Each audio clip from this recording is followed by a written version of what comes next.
Welcome back this evening. Tonight's story is called The Cottage in the Falling Snow. Take a moment to get comfortable, settle into bed, and allow your thoughts to slow. Let the day soften and drift away until there's nothing left but quiet. Breathe in slowly, and as you exhale, imagine the world outside dimming with the light, calm, still, and full of snow.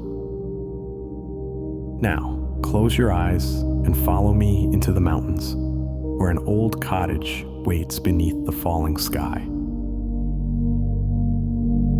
The path had almost disappeared beneath the snow by the time I found it again. It curved gently along the ridge, a faint trail pressed into white, half covered by drifts that changed shape with each breath of wind.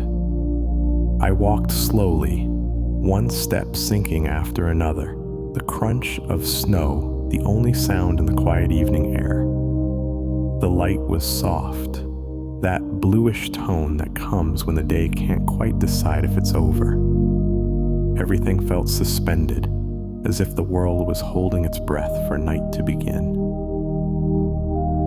The mountains around me were little more than outlines, their slopes blurring into the mist that hung low between them. Sometimes the wind moved through and cleared a small opening, revealing a distant ridge or a few bare trees before covering them again. I pulled my coat tighter, feeling the cold find its way through the seams anyway. It wasn't an unpleasant kind of cold, just steady, familiar, the kind that made you pay attention. Somewhere ahead, beneath the rising hill, was the cottage I'd been told about. An old place built from thick logs, small windows, and a chimney that leaned slightly, though it had been standing for generations. The thought of it waiting there, warm, quiet, smoke curling into the falling snow, kept my steps even. The wind came again, stronger this time, carrying fine flakes that felt more like dust than snow. They caught in my hair and along my sleeves, clinging in tiny sparks that melted as soon as I brushed them away. A single pine stood near the path, its branches heavy and bowed, shaking gently under the weight of the storm. I stopped beside it and looked out across the valley below. The last traces of daylight still lingered, faint streaks of pale orange and lavender mixed into the gray horizon. Down there, almost hidden by the folds of snow, a thin column of smoke rose between two dark shapes of rock. It bent in the wind, disappeared, then found its way upward again. That was where I was going. I began the descent carefully, the snow deeper here than it had been on the ridge. Each step disappeared completely, leaving no clear mark behind. I thought of the others who might have walked this same way before me, travelers, shepherds, maybe someone long ago who built the cottage itself. The idea felt comforting somehow, like the mountain remembered each person, even if the snow did not. I followed the slope until it leveled into a narrow clearing bordered by fir trees. The wind softened once I was among them, their tall shapes catching most of it before it reached me.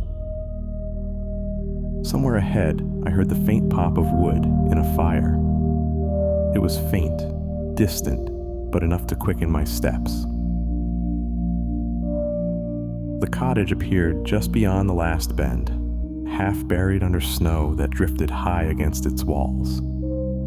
Its roof sagged slightly at the middle, and its windows glowed faintly through the frost.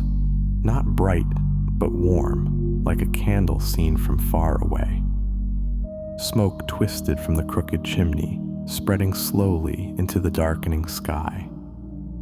The air smelled faintly of pine and something sweet, maybe the resin burning inside. I stopped a few feet from the door, my breath clouding the air, my boots sinking deep into the drift that covered the threshold. For a long moment I didn't move. The sound of the wind faded, the snow kept falling, unhurried. The cottage looked exactly as I'd imagined, old, still quietly alive. And for the first time all day, I felt a kind of warmth that had nothing to do with the fire inside. The door opened with a soft groan, wood shifting against wood. A thin rush of warm air met me as I stepped inside, carrying the smell of smoke, pine, and something faintly sweet, maybe dried herbs hanging near the stove.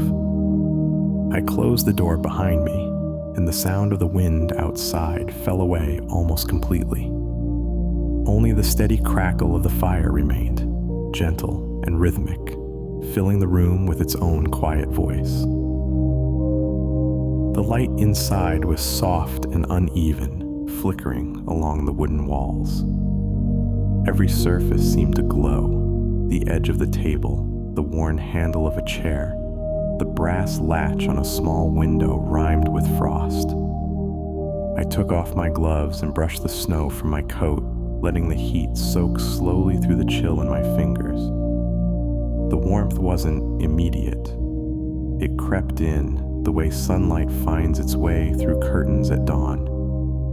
It made me realize how quiet the cottage truly was. There were no clocks ticking, no sound of pipes or wind under the door, just the fire breathing and the faint settling creak of the logs in the walls. I hung my coat near the door and wandered further in.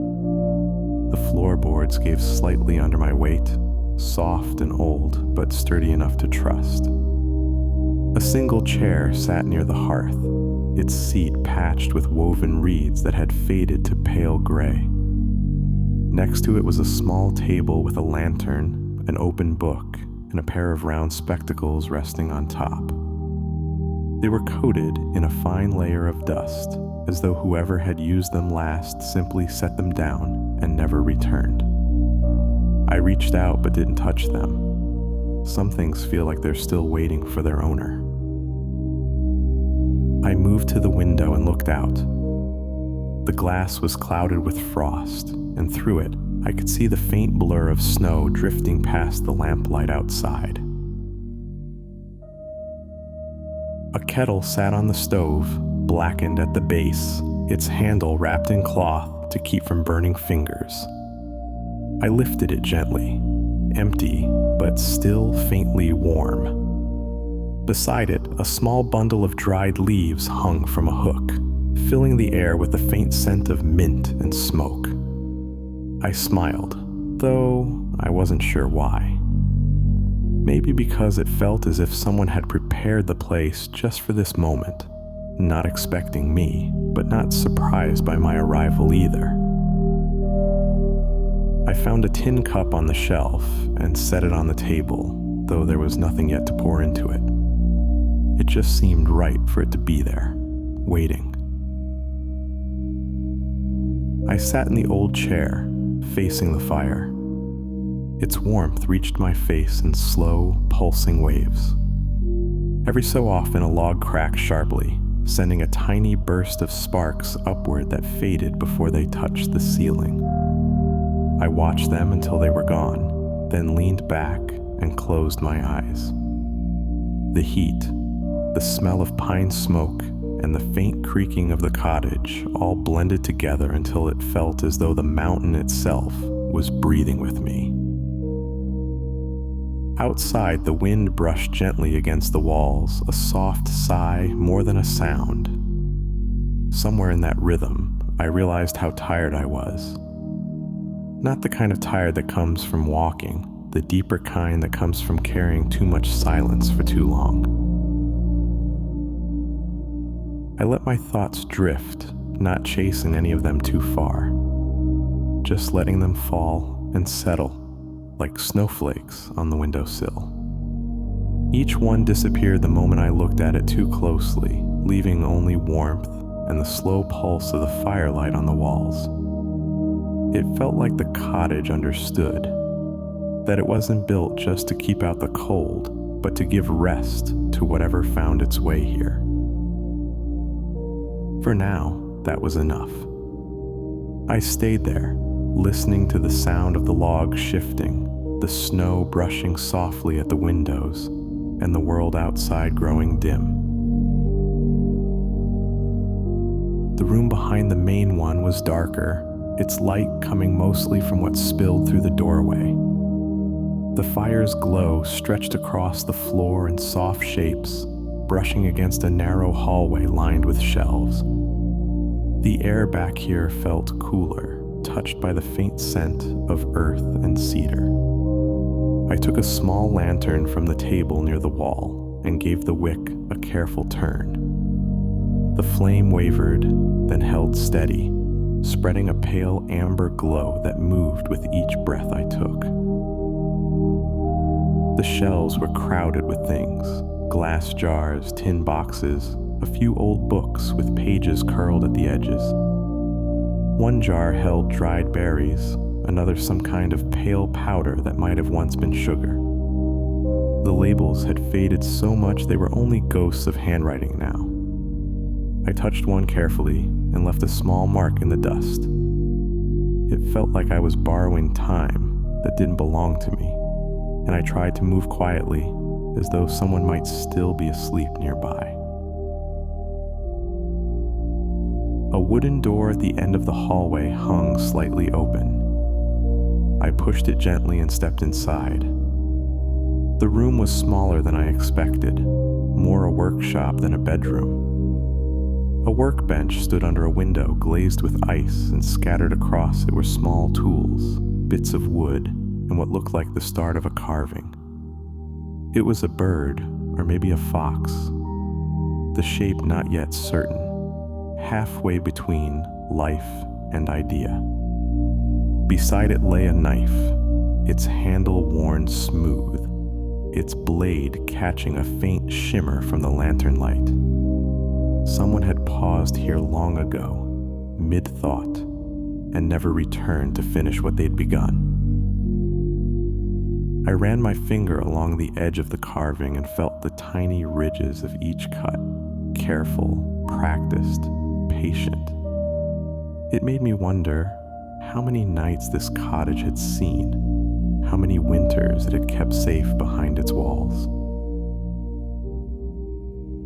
A small stool sat by the bench, its seat covered with a folded blanket so thin it looked nearly translucent. On the floor beside it was a cracked mug, its handle missing. When I picked it up, a bit of dust fell from inside and drifted toward the ground like fine ash.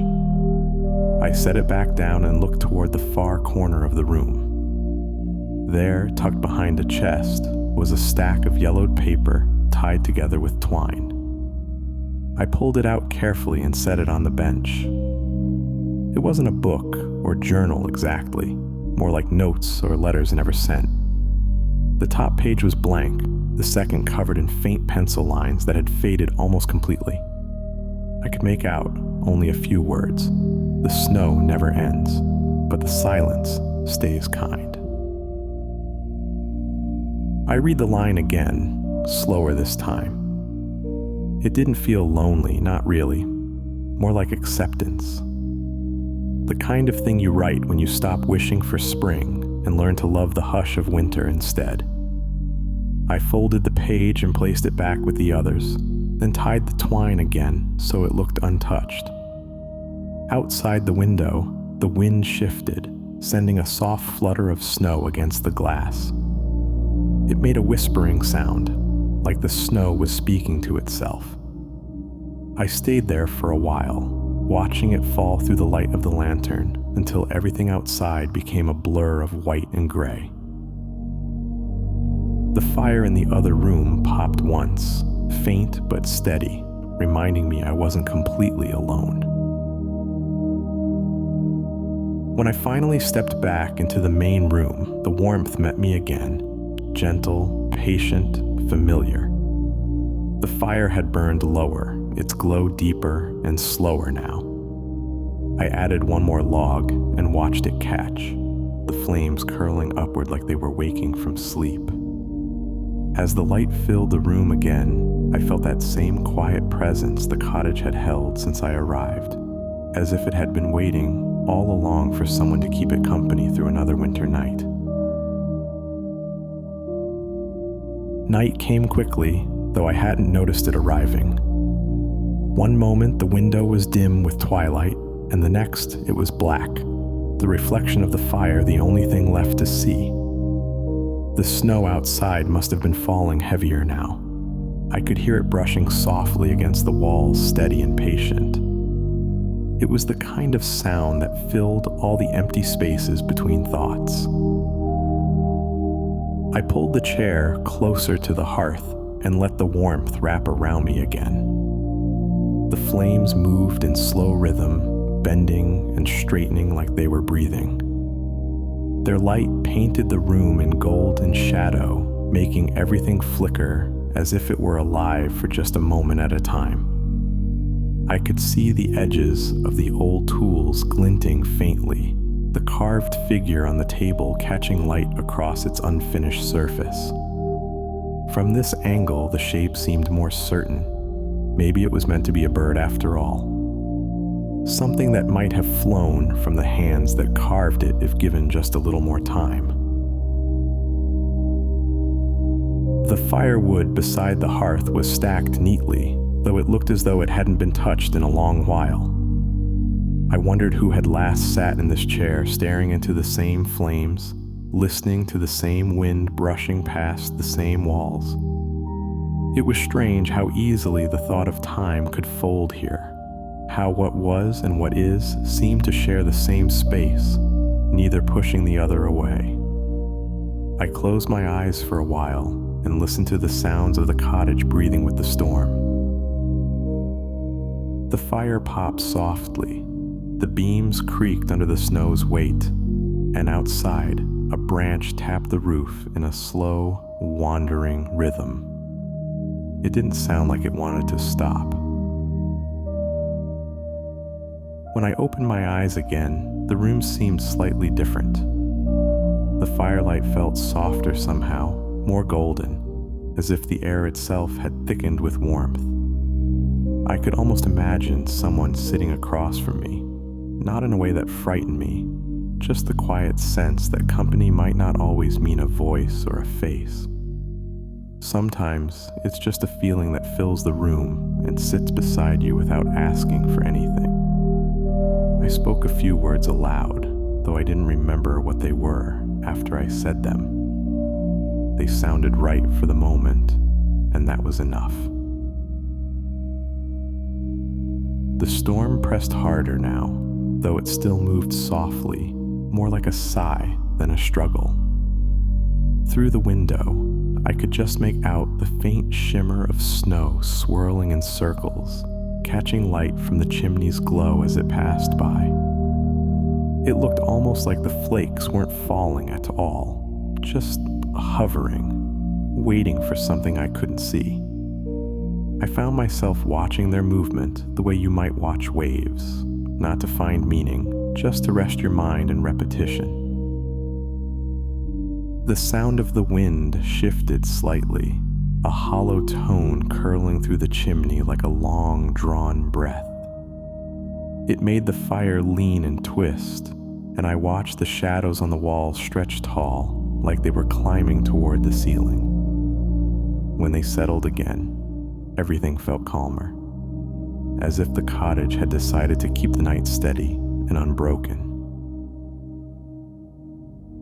I reached for the old carving again and turned it in my hands. The wood was warm from the firelight now, smooth in places, rough in others. I could almost picture the person who made it, sitting where I was, lost in the same thoughts, carving to keep the hours gentle. I wondered if they too had listened to the snow and thought about how the quiet could sound like a kind of forgiveness. The fire popped again, and I smiled without meaning to. I placed the carving back on the table near the open book and leaned back in the chair. The snow, the light, the silence. All of it folded around me until there was no telling where one ended and the other began. I must have fallen asleep in the chair for a while. When I opened my eyes, the fire had burned lower, its light flickering in small, steady pulses that barely reached the corners of the room. The snow outside had thickened, moving like smoke across the window, swirling without direction. For a moment, I wasn't sure if it was still night or if morning had begun behind the storm. The air had changed, not colder, just different, as though it carried a memory of something I couldn't name. I stood and stretched, the boards creaking quietly underfoot.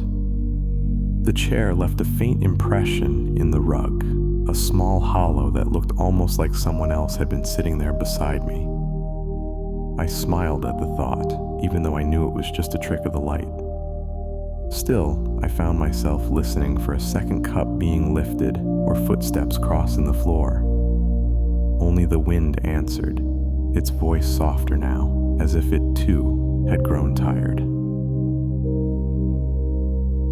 I added another log to the fire, watching the sparks drift upward like lazy fireflies before fading into the chimney.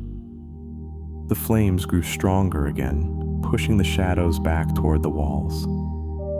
One of them lingered longer than the others, its shape stretching thin and tall before dissolving. It reminded me of the pines outside, those tall, patient watchers standing in silence beyond the windows. I thought of how the snow must be piling higher against their trunks, erasing the paths between them until all that remained was white. I could almost imagine the world beyond the cottage vanishing completely, wrapped in quiet light, waiting to be found again come spring.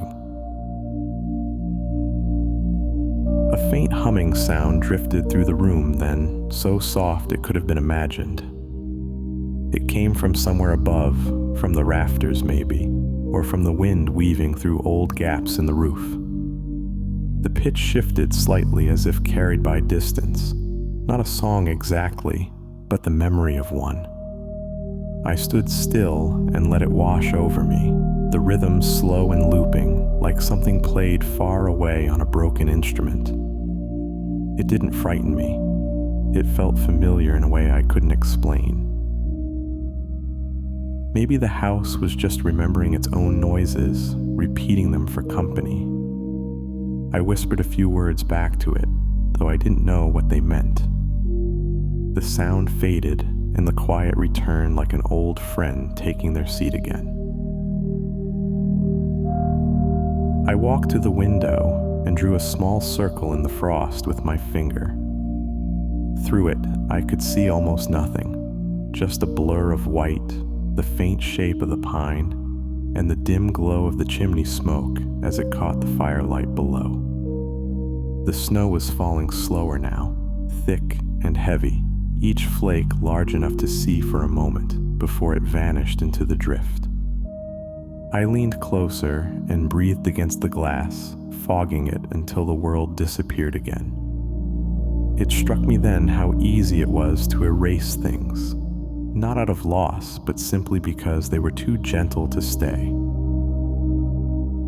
I watched the fog fade, leaving behind only the mark of my hand, 5 faint lines against the frost, like proof that I'd been here at all. I turned away from the window and sat back down in the chair. The fire had settled into a slow, rhythmic burn, glowing deep orange, the color of rest. My eyes grew heavy again, and I let them close without meaning to. Somewhere between the sound of the crackling wood and the hush of the snow, I thought I heard the faint creak of a door opening. Maybe it was the wind, maybe not. I didn't move to look. The warmth wrapped around me like a blanket, and I let the thought drift away, fading into the slow rhythm of breath and firelight. When I woke, the light in the room was different. It came pale and thin through the frosted window, scattering across the floor in slow-moving patches. The fire had burned down to embers, glowing faintly beneath a soft layer of ash, The air was cool again, though gentle, touched by that strange kind of warmth that lingers even after the source is gone. For a moment, I stayed still, listening. The storm had ended sometime during the night. I could tell by the stillness, that rare, fragile calm that always follows snow when the world hasn't yet remembered to make noise again. The wind had gone quiet. No branches tapped the roof. No sound came from beyond the walls. Only the slow, occasional crackle from the hearth and the faint rhythm of my own breathing. I stood and stretched, the wooden floor cool under my bare feet. A thin line of sunlight slid across the table, cutting through the dust that hung in the air. It fell over the half-carved wooden bird, catching along the curve of its wing as though it might move at any moment. I picked it up, turning it once in my hand, feeling the shape of the work left unfinished. There was something perfect about it that way, incomplete, yet somehow whole. I set it gently back on the table and smiled to myself. Maybe some things weren't meant to be finished. At the window, the world was unrecognizable. The snow had swallowed everything, smoothing the sharp edges of rock and tree into quiet folds of white. The smoke from the chimney rose straight into the still air, no longer bending or breaking. I watched it drift upward until it vanished into the pale sky, and for a moment it felt like the whole mountain was breathing again. It was strange how something so empty could feel so full, how a place built of silence could carry so much peace.